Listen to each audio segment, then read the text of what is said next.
protected, man. I've got protection. You have the right to an attorney? What is this shit?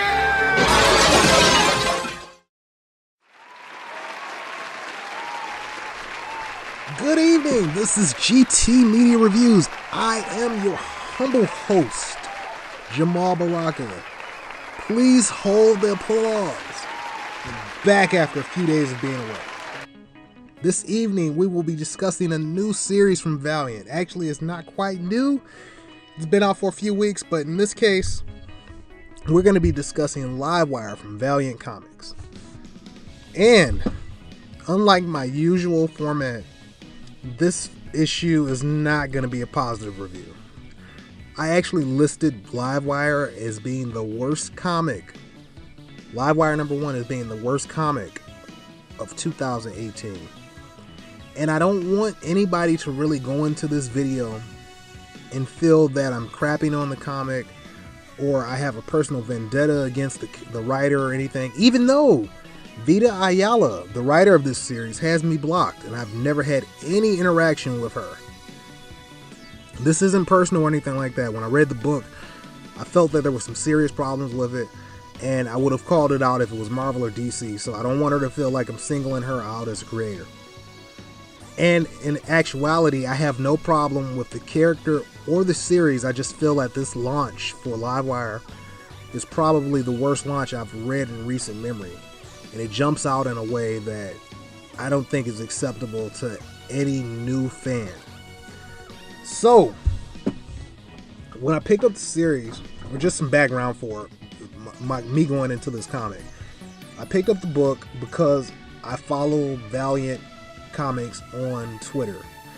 And there's 3 other series that they have that I follow. I read Shadowman, I read Bloodshot, and I also read Ninja K, and all of those series are like some of the best books that I have on my pull list. You probably won't know that because I don't really review a lot of those books on my blog, but it's because I'm just backlogged. So when I picked up Livewire, I didn't know what to expect going in, but I was excited because this is a black character. In full disclosure, although I am conservative, I do kind of fall into the trap of identity politics. If it's a black character, I'm going to give the book a shot, because I do believe in representation, and as a black character, for a long time, the only black person that I had to look forward to reading in comic books was Luke Cage and Blade. You're going to have to forgive me on that. So, I read Livewire, and I walked away from the comic, and I felt like it was really bad, but not because it was a bad comic. The comic is not terribly written. It's not a terribly drawn book. I can't really fault the art or the story for being why it was bad. The problem with the comic is that all the cool stuff that is referenced in the book happens before the book starts. So, at the beginning of Livewire, we find out that prior to the comic, our lead character took control of the power grid of the United States. This caused her to become public enemy number 1. Everybody's looking for her. It's cool stuff, right? The problem is, that fact is the most interesting part of this comic. So, just to give some context to what I really mean. In issue 100 of The Walking Dead, we lost Glenn. And to anybody that follows The Walking Dead TV show or The Walking Dead comic, we know that that was the first appearance of Negan. So, when we lost Glenn, and in the TV show we lost Glenn and Abraham, that was a huge moment for the series, and part of the reason it was like the apex. I think that episode got like 17 million views, and it probably was like heavily ordered as the comic version of it was. So, in this book, what you really have is the aftermath of a major event, and that event would have been cooler than anything that happens in this comic. On top of all of that, the comic really goes into the aftermath, and we see Livewire meeting up with her friends, telling them, hey, I got a safe house for you. You can go here. keep you safe and protected and everything like that. And they question her like what the fuck? You have us out here, we're on the run now because of you taking over the power grid, and I didn't have anything to do with this. This is, you just caused us some troubles. And she's like, well, I'm not gonna apologize for keeping our people safe.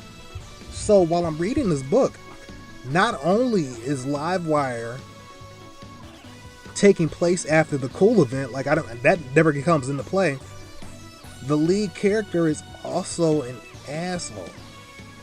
Like a real one. Like a real asshole.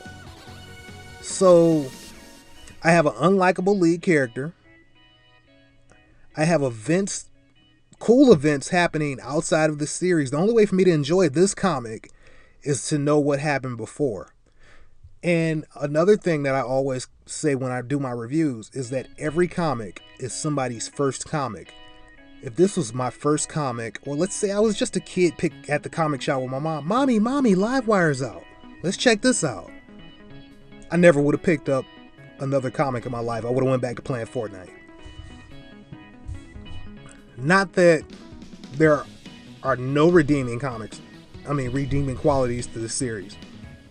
If I had been following whatever the hell was going on prior to this comic launching, I may have had fun with it. But just looking at this issue in a vacuum, this is probably the worst launch that I've ever seen before. And even going into her power set, they'd say that Livewire, she's able to control all sorts of electrical equipment, or she has the ability to control, she's a technopath, meaning that if she can control the power grid, she's an extremely powerful character. But we don't even see that. She's captured at some point in the series, and I want to say spoilers, in some point in the comic she's captured by armed gunmen, and it just seems like, hey, if this character is powerful enough to take control of the entire power grid, she shouldn't have gone down as easy as she did. So with that being said, I could see myself picking up the second issue just to see where the comic goes from here. But on its own, and that's just me saying that as a lifelong comic book fan. I've read a bunch of bad comics. This isn't necessarily the worst comic, but this is the worst launch issue I've ever seen. So when people tell me that, hey, you're being too hard on this series, maybe I am. But as a launch issue, I think I am justified in saying it's one of the worst launches I've ever read. And I just want to touch on how I would have fixed this issue. What I would have done walking into this comic. If I launched Livewire number 1, what I would have done was I would have included the blackout issue in this comic. Meaning that this book would have been double sized, and I would have told this story, because I don't think the story is horrible. I think the way it's formatted is messed up. I would have included that issue with this one. And with me including that information with this information, I believe the story would have been fleshed out to the point where it justified its own existence. Because walking into this comic, it feels like the epilogue of another series, or this is like a number 2 or a number 3 instead of it being a number 1. You don't have enough information about the character, and the information that you do have isn't interesting. All you have is like a meandering plot that you feel like you're in the middle of. And that may not be fair to the writer, that may not be fair to the art team, but I really feel the fault of this issue falls more on editorial direction, and that the book shouldn't have been sold in the manner that it was. Once again, the art on this series is great. Our character has a cool power set. The events leading into the comic seem pretty cool. The events in the comic are kind of lame, boring, and it's kind of jarring if this is your first experience with the character.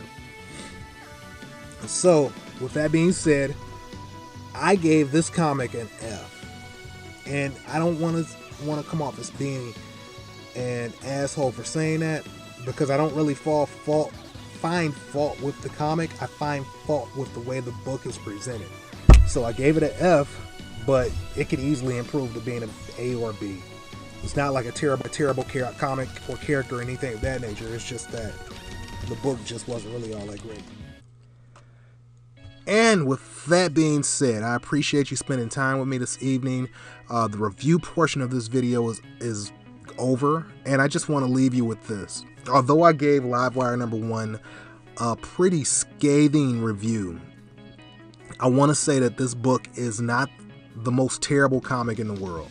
If you have context for what happened before this series, it may not be that bad. It may actually be a good book if you walked into this book with the insight as to what happened before. Also, the future is going to be more indie. So I focus on independent comics from smaller publishers. Like I review DC books. Sometimes I'll review a Marvel book, but I don't really mess with Marvel like that. But I want to say that there's a lot to love about Valiant comics. This was just a misfiring, and I think it was flawed at a conceptual level. It wasn't because the writers and the creative team behind this book went into it to fail. It was just a flawed concept, and maybe they were mandated to do it. I don't know what happened behind the scenes. My concern with a series like Livewire is that when you go in to make an first impression, if you don't make that impression, that may be your only chance. So I don't know what the sales are like for this series, but I know that if you don't get that first push, you may not get that audience to come back for issue 2 through 6 to 8. This book was not that great, but it has potential. But if you lose it, oh well, it may get canceled within a year. If you like my review, I invite you to subscribe to my channel, click the bell for notifications, or go to my blog. If you like my reviews, my written reviews, you can check that site out. You can subscribe there. If you just want to see how I get down on social media, you can catch me on Twitter, Tumblr, Facebook, and the handle will be Jamal is Trash.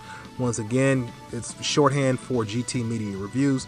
I appreciate you stopping by and spending any of your time with me, even if you didn't make it all the way through the video, even if you were pissed off at this review.